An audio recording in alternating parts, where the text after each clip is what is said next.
মহাজন বললেন, মদন যদি বাধ্য হইত আমার যাতনা দয়াল রে দূরে যাইত। গুরু এসে কৃপা করে দেখাইতো গোলকপুরী বাবা। ওই জিনিসটাকে যদি বাধ্য করতে পারতাম আমার আর মরার জুমার আমার কাছে আসতো না বাবা। জুম রাজা ছাড়া কিন্তু কারো প্রাণ হরণ হয় না। তাহলে বাবা মহাজন বললেন, মদন যদি বাধ্য হইতো আমার জম যাতনা দূরে যাইতো। গুরু এসে কৃপা করে দেখাইতো গোলকপুরী এই মানব জন্ম যায় ও কারণ ওই মদন রাজার করে চাকরি। আবার বললেন, মদন মাদন মদন মাদন বান সুষুময় স্তম্ভন বান মোহন দিয়ে হয় পঞ্চবান কোন বানে মদনকে ঘিরি। বাবা আপনার বাড়িতে চোর এসেছে, ব্যাপারটা বুঝতে হবে।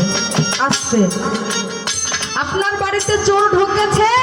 আপনার বাড়িতে 3টা গেট, গেট হইল 3টা গেটের মধ্যে আপনার প্রত্যেকটা গেটে ভালো করে তালা দেওয়া আছে বাবা, কিন্তু চোর আপনার বাড়িতে ঢুকেছে শীত কেটে।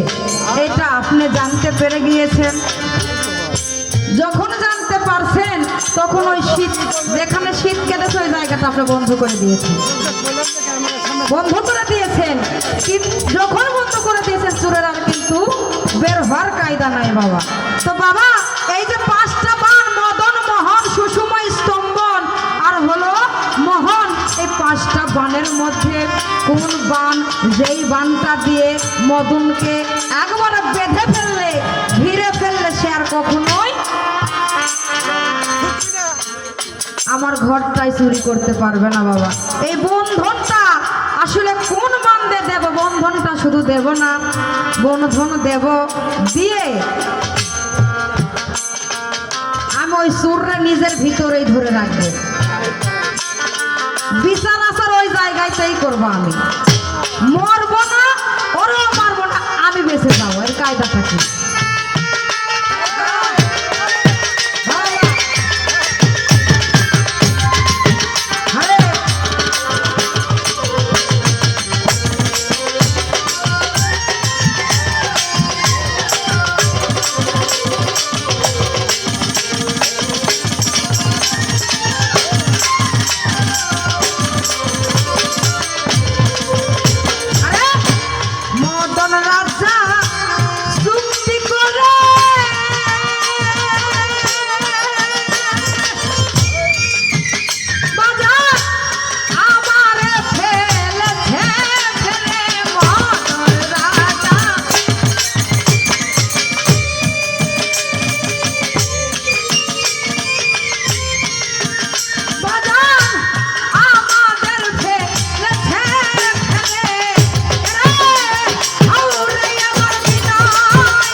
করে আমাদের ফেলেছে ফেরে বাবা। মানুষকে ফেলে ফেলার কিন্তু কায়দা ভালো মানুষের থাকে না, থাকে যারা খারাপ তাদের এই কায়দা জানা থাকে না বাবা। কিন্তু যদি কেউ কখনো ফেরে পড়ে যায় আর ওই এলাকার মন্ত্রী যদি আপনার সহায় থাকে, আপনার কিন্তু বাঁচার একটা কায়দা আছে। আপনি নির্ঘাত জানবেন যে আমি বেঁচে যাব। তো বাবা এই যে মদন রাজা চুক্তি করে আমারে ফেলেছে ফেরে, হাওড়ে এবার বিনয় করে মুখে, হাওড়ে এবার চড়াই করে মুখে বলছে হরি হরি। তো বাবা আমি আমার দেহের যে মন্ত্রী, এই মন্ত্রীটার নাম কি? যেই মন্ত্রীরা বাধ্য করলে, যারে চুক্তি করে তার সাথে বন্ধুত্ব করলে আমার আর ফেরে পড়লেও সেখান থেকে বেঁচে উঠতে পারবো। আর একটি কথা বলবো বাবা। মা জননীরা বসে আছে, এতক্ষণ যা বললাম আমার আব্বাদের কথা, এবার আমার মা জননীদের একটু কথা বলি। বাবা, যখন যেই কারণে গুরু নাম ভুলে যায় ওই কারণে কি আমাদের একজনের দরকার হয় না, আমার মায়েদেরও দরকার হয়? বলবে মায়েদের দরকার হয় না? তো বাবা, আজকে শুধু এই আমার বাপেরা বাঁচবে এই কথা বলবেন না, আমার মা জননীরা কিভাবে বাঁচবে। যে গুরু সে তো ভক্তরে বাঁচানোর দরকার না। একজন হিজড়ে গুরু হিজড়ে ভক্ত হয়, আপনার পুরুষ ভক্ত হয়, নারী ভক্ত হয়। তো বাবা, এই এই যে আমার মা জননীরা কেমনে বাঁচবে এই কায়দাটা একটু বলে যাবেন।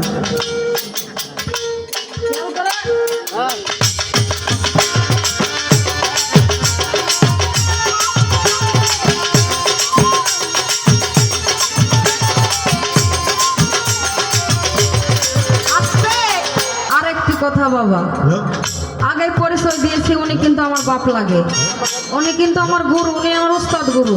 তো বাবা দেখেন, দেখে কি মনে হচ্ছে? ছোট্ট একটা বাচ্চা না? আমার চাইতে বয়স্ক মনে হচ্ছে না বাবা? মনে হচ্ছে না? হাই হ্যালো না বললে কিন্তু ওই অপোজিটে যে থাকে সে কিন্তু আর কিছু বলতে পারে না। আমি যদি আপনার মেসেঞ্জারে একটা নক দিই, আপনি যদি উল্টো দিকে না দেন কিন্তু কাজ হবে না। তো আপনারা একটু হাই হ্যালো বলেন আপনারা। হ্যাঁ, এই যে আমার বাবাজি বসে আছে, দেখে মনে হচ্ছে চুল টুল দেখে মনে হচ্ছে বয়স বেশি, কিন্তু ওনার একটা জিনিস আমি লক্ষ্য করেছি, মাঝে মধ্যে ওখানে একটু লাইটের ঝলক মারছে। তো ওইদিকে একটা বাজান, এইদিকে একজন বাজান, এনারা দেখে পোলাপান মনে হইতেছে না বাবা 16 বছরের যুবক? তো বাবা, এই যে আপনি এই কোন কায়দা করে এমন এই অবস্থায় আছেন বা পৌঁছাইছেন, এইটা একটু বলে যাবেন। আপনার কাছে অনুরোধ, আপনার চরণে ভক্তি দিলাম বাবা।